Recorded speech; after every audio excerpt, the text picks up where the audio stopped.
So, is what is really going on here that gun control really isn't about better rules? It's really about getting rid of the Second Amendment altogether. Do you believe that? Well, a lot of people do. President Trump declared in a tweet that the Second Amendment will never be repealed, as much as Democrats would like to see this happen. The president is responding to someone who isn't a Democrat, a former Supreme Court Justice, John Paul Stevens, who was actually appointed by a Republican, President Reagan. But he did put out an op-ed saying that he thinks that repealing the Second Amendment would be the fastest way to legal change. And other people have echoed this sentiment as well. But is it real, or is it a distraction from bringing people together to answer the fundamental question of how do we stop these shootings? Joining us now is the founder and president of the United States Concealed Carry Association, Tim Schmidt. Tim, welcome to the show.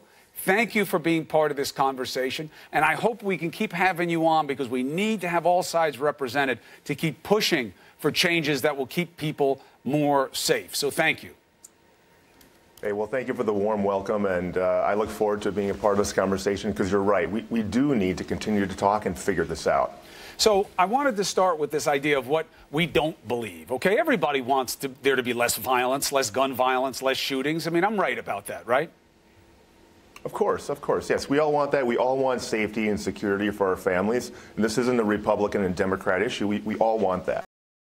You know, and in fair, when I was vetting your organization, you know, just to make sure what we were getting, because it's so, you get blown away just by your membership. You know, you got a huge membership. But you have people from both parties and all different kinds of stripes in there. So the idea of it's just one way or the other, you don't represent that as an organization, so I wanted you here. The reason I'm seizing on this Second Amendment thing, have there been op-eds about it? Yes. Are there people who want to repeal the Second Amendment? Yes. But is that a main thrust of what is being proposed anywhere in Congress? I don't see it, and I feel that it's being used as a device to keep people apart. And if you do that, we're never going to get any better solutions. Yeah, that's a great point, and certainly you don't hear a lot about that. But I got to be honest, when a former Supreme Court justice writes an op-ed that actually talks about that very thing, that's pretty scary. Because if you look back at history, world history, I mean, gun control starts and eventually it turns into gun confiscation. Now, I'm not saying that that's going to happen in the United States, but it's a possibility, and it makes people nervous. So right. So I think the second part, Tim, is what seizes on me. Like if you had the list, you know, hey, here's what we want to worry about. Here's the kinds of laws we're concerned about. You know, that would be very low on your list as a possibility, right? Because one, we have the political impractical nature of it, all right? There's a reason that the Constitution has been changed so few times. You know, the last time we did it was really about prohibition, right? You need 2/3 of both houses of Congress. You need to have 38 of the states' legislatures say they're going to. It's just not going to happen. But if you bring it up, it does scare people.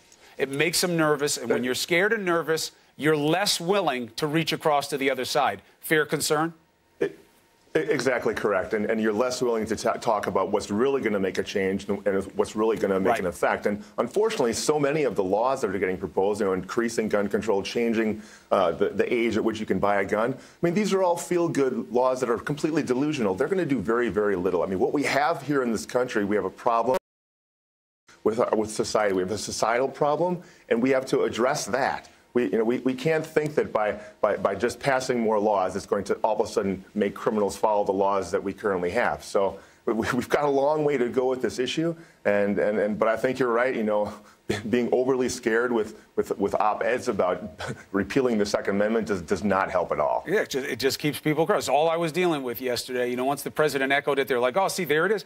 Schumer came out and said, this is not what we want. You even had one of the Parkland kids come forward and say, this is not what we want. And that's been another device. I got to tell you, I was surprised and saddened that people go after these kids. They're just kids who survived a mass shooting. They have strong feelings. You can disagree with them. They can be wrong in terms of what they want. But I've never seen people demonize kids like this that just lived through this. Do you endorse what they've been doing to these kids? No, of course not. I feel like these kids have been used as pawns on really both sides. I mean, I mean, you're right. They're young kids, some of them 13, 14, 15 years old, and of course they're going to have something to say because they just survived an unbelievably traumatic event.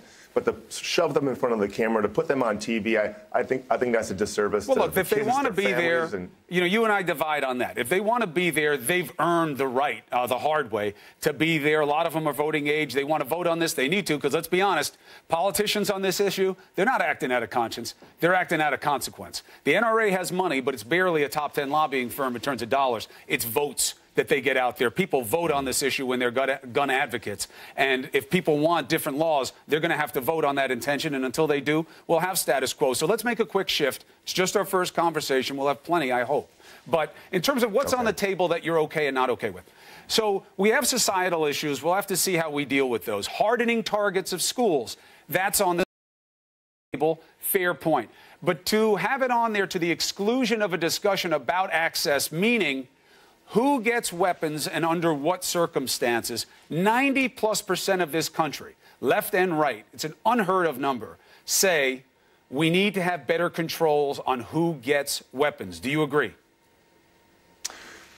So if in a perfect world, if we could actually make laws that would have an effect on criminals getting or not getting weapons, sure, that would make a lot of sense. But the fact of the matter is that you can pass as many laws as you want. You can say that you can't get a gun until you're 25, 35, or 50. It's not going to have any effect on psychopaths, on criminals getting guns. There's 300 million guns in the United States. If you want to get a gun illegally, you can. It's not that easy. It's not as easy as people think. I've actually done it before journalistically to see how easily you got to know certain kinds of people. But let's assume you can.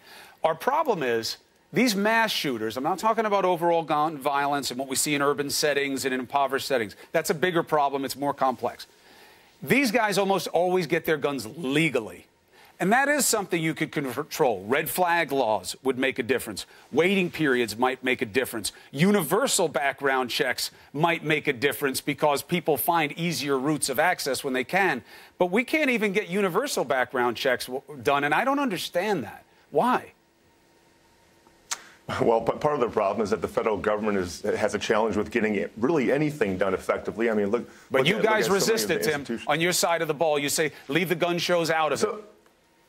Okay, so here's why this is important. Because, sure, I mean, you can attempt to pass all of these laws that are going to make it more, quote unquote, potentially more difficult for criminals to get the gun. But in the same effect, what you're doing is you're making it more difficult for good guys to get the guns as well. And guns are used roughly 10 to 12 times more often every year to stop crimes, to stop murders, to stop rapes than they are for mass killings. Right, but a lot of that statistic goes to guns in the hands of police. But I take your point. This is just an initial conversation. It was a good one. It's good to have you on here. You guys have to be part of this conversation, and you will be going forward. Tim, I look forward to seeing you again soon once we get some more meat on the bones of where lawmakers are in terms of